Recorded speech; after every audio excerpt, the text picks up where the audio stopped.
Greetings and salutations, friends. A bonus today, because I didn't get anything up on a Thursday. You could kind of consider this video the part 2 of why is there melee in 40k, except not quite. In this one, we are going to be taking a look at some of the types of body armor and protection in the 41st millennium. We're not going to be going into too much detail. I'm just going to give you a general lowdown on the type of body armor and personal protection available.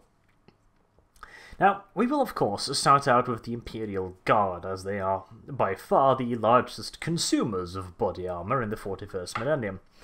The most basic form of armor is the so-called Flack Armor. This is, well, it is a very simple, easily produced, and relatively, for its cost, effective armor. It is created by two layers of ceramic plates and kinetically absorbent fibers. It's not going to be offering much in the way of protection against other las weapons, or indeed ballistic weapons. It will provide minimum protection against light ballistic weapons like small caliber autoguns or pistols, that kind of stuff. It'll provide virtually no protection against bolt guns or shuriken catapults or, God forbid, Tau weaponry. But it might just save the trooper's life against stuff like shrapnel. Or light, well, not just shrapnel, but shrapnel in general, so not just, artillery shrapnel, or fragmentation from grenade shrapnel, but all of the shrapnel created by explosive weapons, rocks, splinters, all kinds of nasty stuff. And it is fully capable of, at the very least, deflecting some shots, as long as they are glancing. It can deflect most of the energy of a las blast, for example, so long as it is not a direct hit to the body. And, of course, it does absorb a fair bit of the energy of such projectiles, meaning that the guardsman behind has a hell of a lot better chance of staying alive if the las blast only created a small portion of its chest, rather than blowing straight goddamn through. It is, however, of virtually zero protection against heavy weapons. Heavy bolters, oh, God forbid, las cannons, plasma weapons. It offers virtually no protection. But there is one slightly heavier version, also regularly used by the Imperial Guard, namely Carapace Armor. Now, the availability of Carapace armor varies wildly. Some regiments from particularly rich or technologically and industrially advanced worlds have been known to equip entire regiments with Carapace armor, but in most cases this armor is reserved for elite troops or for officers. In fact, a chest piece of Carapace armor is as much a sign of an officer's status as is his sword or pistol, or even his fancy hat. Now, Carapace armor, while being a fair bit more effective than Flack armor, is still not going to be stopping any kind of heavy weapons. It is comparable to that of modern ballistic vests, except in many cases it will be full body, including the thighs, the shins, the upper and lower arms, etc. It will provide fairly good protection against las weapons, but maximum 1 or 2 hits in the same area before it is rendered virtually useless, as las weapons are pretty goddamn good against armor. It will provide significant protection, however, against small-scale projectiles. Now we're talking autoguns, bullets, good old-fashioned slugs, pistol ammunition, that kind of stuff. It will provide a fair bit of protection. It's still not going to be stopping a bolter round or a shuriken cannon, or, heavy Tau weapons, or even just Tau personnel weapons by any stretch of the imagination, but again, making the soldier completely impervious to damage is not always the point.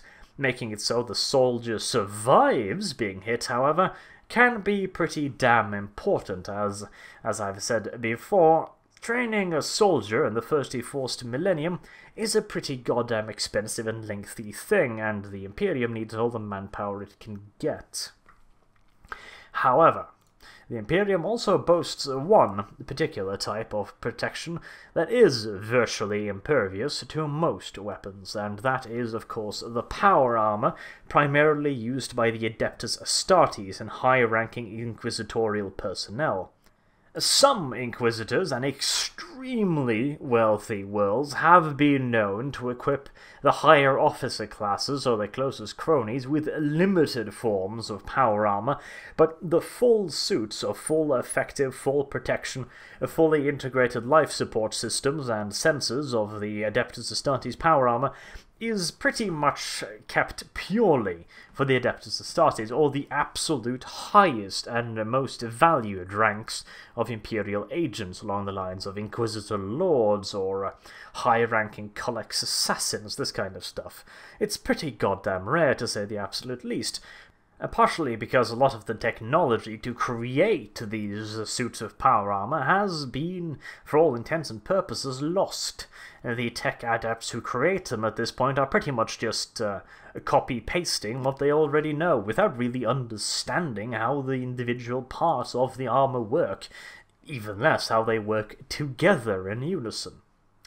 This aside, though, power armor provides virtually complete protection against las weapons and smaller ballistic weapons.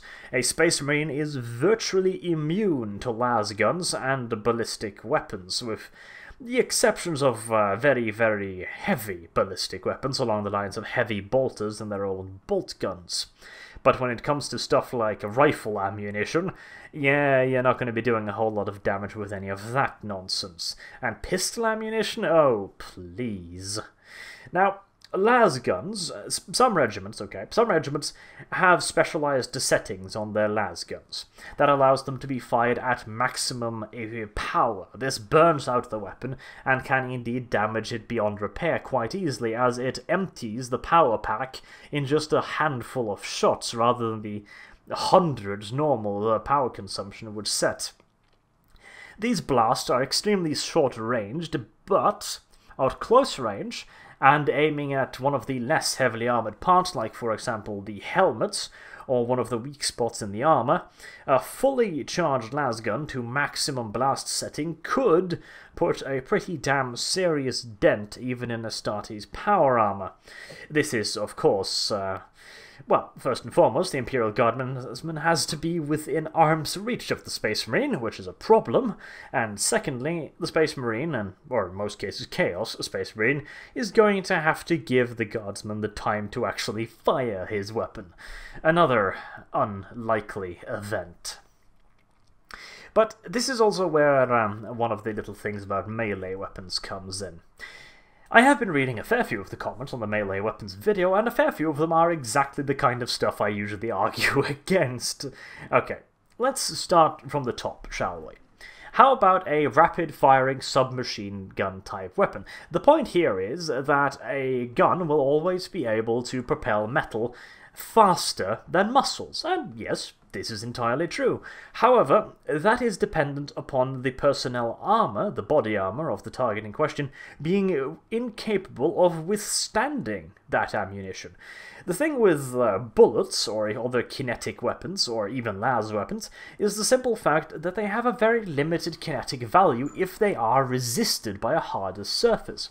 In the form of power armor, a bullet would simply spank right off it. It would provide minimal kinetic impact upon the target, and the dampeners of the Space Marine power armor, added to the fact that the dude inside is a superhuman Space Marine, means that bullets like that just simply have no bloody effect. You might throw him off his footing and unbalance him, perhaps, but you're not going to be wounding him and much less killing him. So, in that case, projectile weapons are virtually useless. However, again, this is where melee weapon comes in.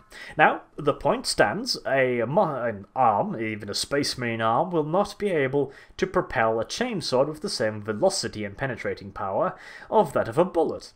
Yes, you are completely and utterly correct. But a power sword doesn't need to be propelled with that kind of power. It can cut through armor itself. And the chainsword, and a lot of people underestimate the chainsword. They're like, well, it's just a chainsword. How could that possibly be effective against armor? Well, here's the thing. The teeth of the chainsword is not just some rusty old metal. It is made from the same material that power armor is created from, adamantium. And if you have two equally hard metals grinding against each other, well, then it's a completely different story. Plus, you've got to remember, the blunt force kinetic impact of a chainsword is not the instantaneous transfer of energy in a projectile. It is a solid, grinding presence, pulled forward by all the muscles and strength that its wielder can muster. This means that if a bullet is a single impact, easily absorbed and abated by the armor, a chainsword is thousands of impacts by rotating adamantine teeth continuously cutting into the armor, scratching away at it, gaining a little bit more purchase every single time one of those teeth impact upon the armor. A little bit more purchase, a little deeper cut, a little bit more purchase, a little deeper cut again, and so on until eventually it will cut through the armor. And against less armoured opponents, the chainsword is an absolutely violently brutal weapon. It will tear apart Flack and Carapace Armor like it was paper. So, I guess what I'm trying to say is personal protection in the 41st millennium has advanced so far beyond personal weaponry that it is simply far more effective to have a weapon that does not require reloading and that can provide continuous offensive force and continuous kinetic impact rather than a submachine gun or a rifle. Because, again, here's the thing. You can unload a submachine gun into the chestplate of a space marine, but when you're out of ammo, his chainsword will still be roaring. Now, in many cases, this also does vary a little bit, and we'll be moving on from the Imperium here. First up, we're going to take a look at the Tau, because the Tau has developed a rather ingenious set of power armor. Well, power armor is actually incorrect, although partially I would almost call it power armor. Well, again, it is not correct, don't get me wrong here, but their helmets contain a far greater variety of sensors and augmetics than that of normal Flack or Carapace armor, so while the armor itself is not powered, the helmet is essentially a bit of a heads-up display in many cases, and provides the Tau Fire Warrior with a hell of a lot more information than anything the Imperial Guardsman is blessed with. Now, the armor itself is comparable to Imperial Carapace Armor. It is created from an outer layer of hard, dense, solid carapace-like material, designed essentially to break lesser impacts. If something doesn't have the penetrating power to get through this material, it will simply bounce off, doing no damage. Beneath this layer is a layer of shock-absorbent material, there to disperse and lessen kinetic impacts, so that if a bullet manages to penetrate the outer layer, it will have lost a fair bit of its power doing so, and the rest of its kinetic energy will be absorbed by the absorbent materials underneath. This is, of course, in ideal circumstances, and even Tau power armor provides somewhat limited protections against heavy weapons. It can protect the wearer relatively well, about as well as Carapace armor, against stuff like las weapons, but again, 2 or 3 impacts will pretty much take out the vast majority of the armor's effectiveness. Against stuff like bolt guns, heavy bolters, stuff like that, even the standard infantry weapon of the Tau themselves, it will provide virtually no protection. And again, here's another thing that makes melee weapons a hell of a lot more effective in close range against this kind of effective power armor. A weapon is inaccurate, even at this kind of close range, unless you're bringing it up to aim, which you are most definitively not doing in close quarter combat. You're not going to be hitting very accurately, which means that a person, or in this case a Tau, that has the most of his body covered in armor, has a far greater chance of surviving that burst of firepower, whereas a sword can be guided far more accurately into the various weak spots of the armor. Not to mention the simple fact that even a chainsword will cut through power armor and will make an absolute mockery of Tau armor. Then, again, a little bit of another note on the whole Tau stuff. You see those massively oversized shoulder guards they've got there? This is part of the Tau's limited, though perfectly existent, melee principle. The idea is very simple. In melee combat, the Tau will present his most heavily protected, its left-hand side, with the large piece of shoulder guard, towards the enemy, and use it almost as an ablative shield. He will try and get the opponent to attack him in such a way that he can block the attack on his large shoulder guard. This will allow him to strike low with his own melee weapons, or pull back, letting the blow slide off his shoulder guard while bringing to bear his primary weapon and gaining himself range. It's a rather ingenious little piece of design, really.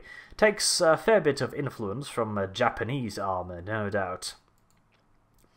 Then, let's move on to something a little bit different. How about Eldar armor? Now, the Eldar armor may look flimsy, and indeed, compared to the weaponry it's faced against, chainswords, bolt guns, and las weapons, it indeed is. It can dissipate a las blast or two, but not with any great reliability. However, it is extremely flexible, and it is relatively hard. It will absorb light munitions, light pistol ammunitions, with a relative security. But its primary way of defense is not the armor, or well, partially it is, but it is the speed and the reactionary capabilities of the wearer. Eldar armor weighs virtually nothing, and for someone who has been trained to wear it for a very, very long time, as Eldars live for a very, very, very long time, it is very easy to wear. This means that the Eldar can keep dancing around, dodging and weaving, which means that in the vast majority of cases, attacks of a ranged nature against the Eldar have a pretty good chance of just glancing him, and in this cases, his armor is more than capable of protecting him against light weapons like las guns and small caliber ammunitions. As long as they are glancing hits, he's perfectly fine. Some Eldar also use Displacement Fields that essentially create almost miniature mirages, holograms, that makes it appear as if the wearer is a few centimeters to the right or a few centimeters to the left, enough to make sure that a lot of the enemy ammunition will go harmlessly past the Eldar or deflect off his armor. Again, the primary defensive mechanism of the Eldar is to just not get hit. But this is again one of those things where melee weapons help a hell of a lot more. He might be able to deflect a shot from a las weapon, for example. He might be able to dodge out of the way of a las weapon. All of these things are perfectly possible. He might even be able to dodge and weave his way out of the way of a burst of automatic fire at close range, considering the simple fact that close quarters fighting, your arch of fire is quite limited and easily to predict for someone who has literally been trained to predict this for a couple hundred bloody years at this point. But a sword, well, if a sword catches the Eldar, again, we have that whole constant force thing. Now, if this was just a sword, then the Eldar simply riding the blow might be enough to dissipate the vast majority of the kinetic energy, but a chainsword? Again, remember, it scratches the armor, it digs in. It scratches the armor deeper, it digs in deeper. The more pressure you can apply to the blade, the more effective it is, which makes the Eldar's preferred way of defense, simply just riding the blow, far, far less effective. Of course, you still have to hit the bastard, which is no easy feat for a normal human, but again, a Space Marine, hell of a lot easier. Certainly a hell of a lot easier than nailing the bastard over several hundred meters while he's dodging and weaving with a bolt gun. Even for an Imperial Astartes, that is quite the shot. Then we have the complete and utter opposite, yeah? Orcs. Now, orcs don't really need armor. They are tough enough to eat an Imperial las blast without giving too much of a crap. In fact, there are plenty of stories of orcs eating several las blasts to the torso before finally falling over dead. And they can make far better use of simple armor. An orc might simply just strap a nice thick piece of metal to his chest. It would encumber a human to the point of not even allowing him to fight anywhere near effectively. To an orc, it's not even noticeable.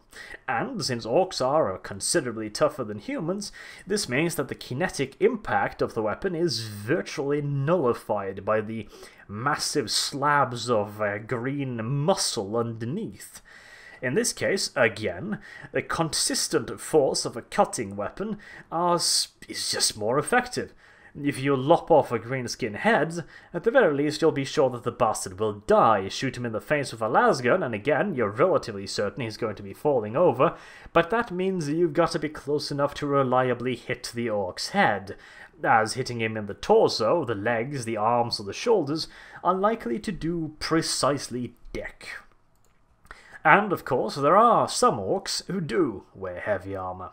The wonderful example in front of you right now is Gazgul Magthracha, one of the biggest, baddest orcs to ever be around, but we are going to be using him as an example of an orc in so-called Mega Nob's power armor. Now, it is certainly power armor. It is powered by, well, steam, virtually, by hydraulics, etc. It's some pretty damn crude nonsense. A normal human ensconced in this behemoth of iron would barely be able to move his legs, not even getting close to being able to fight in it, but again, orcs, big, strong, tough. And again, this armor provides protection simply by being so hilariously thick and heavy that small arms fire will just spank off it harmlessly.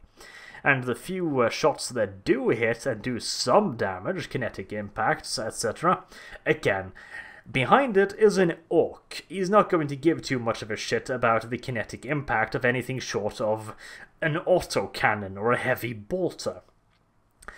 And again, there's a hell of a lot more weak points on this thing than on an Imperial Astartes power armor.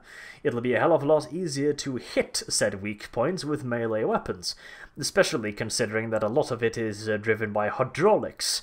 Cut one of those feeding tubes, for example, and you've practically immobilized one of its arms. Well, it's an orc. It's still going to move that massive ton of metal, but not with quite the same speed and, dare I say it, grace.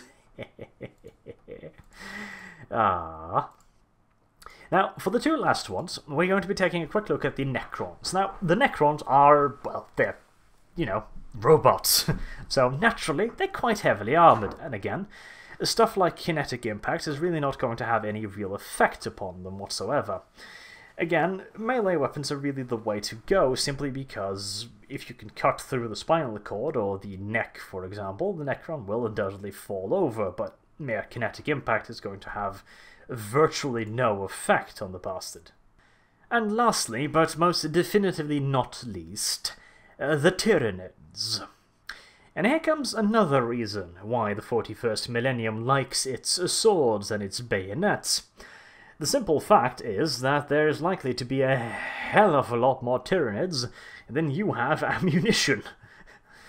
Which means that once the Tyranids almost inevitably get into melee combat, you probably want something sharp to use against them instead of just trying to hit them ineffectively over the head with the butt of your las rifle. And the Tyranids are pretty damn smart little critters. You see, they have developed a very, very effective type of armor. There's the thing, they have these chitinous plates, which are not particularly thick, everything considered. They're thick and porous, essentially. They are there to dissipate energy. If a bullet hits this, for example, it'll break through the outer layers, and it'll hit multiple layers that are interconnected through a web of almost bone-like structure. It's a very, very strong protection against brief kinetic impact, which is exactly what a projectile is. It's a brief kinetic impact that delivers a lot of force over a very short period of time. In fact, human bone can resist absolutely ludicrous amounts of pressure for very short instances of time, and the Tyranids use this to dissipate said kinetic impact. Additionally, they have a layer of moving muscle, or loosely fitted muscle, should I say, gristle and sinew, underneath these armor plates. These work as a natural kinetic absorbent. Essentially, they take the energy of the blow and they move with it, almost like a bit of a shaggy pelt underneath. This, in combination with the chitinous plates, dissipate a surprising amount of kinetic energy. Now, normal gaunts and hormagaunts, termagants, this kind of stuff, don't have enough protection to survive a las blast straight on. But a las blast on its back, its heavily protected back, which it shows a lot of considering it runs head down and everything, it might survive a hit or two, and that might be all it needs to survive to get into close combats where its scything claws are going to be doing quite a lot of work. And the bigger, badder Tyranids, like the Carnifex and the Hive Tyrants, have far, far thicker shells, to the point where even Adeptus Astartes' ammunition struggles to penetrate. A fact that the Tau found out to their rather considerable surprise when the splinter fleets of the Tyranids started invading their territories. They found that a lot of their plasma-based weapons were virtually useless against these, and in fact, they developed a whole array of specialized weapons designed to take down the Tyranids. Now, credit where credit is due, the Tau took this pretty much on the chin and started developing new weapons virtually immediately. And in fact, there is also a very, very fascinating story about the Farsight Enclave in all of this, which I will be covering in its own little video, naturally.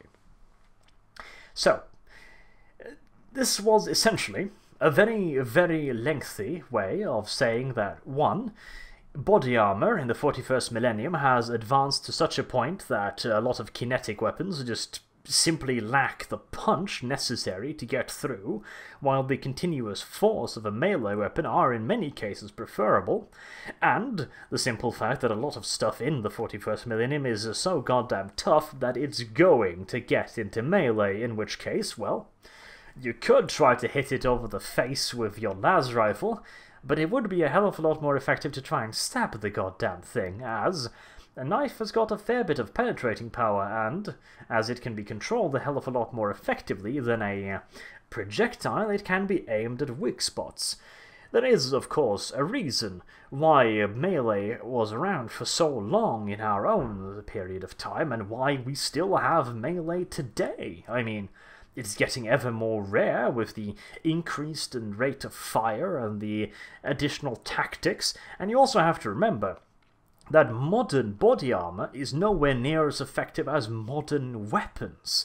While in the 41st millennium, a suit of power armor is a hell of a lot more effective than the vast majority of weapons it's going to be coming up against. And this has also served as a quick little breakdown of the various types of protection and, well, toughnesses of the 41st millennium. I do hope you've enjoyed it. I have been Arch. Thank you very much for watching. Hope to see you soon, and have a good day.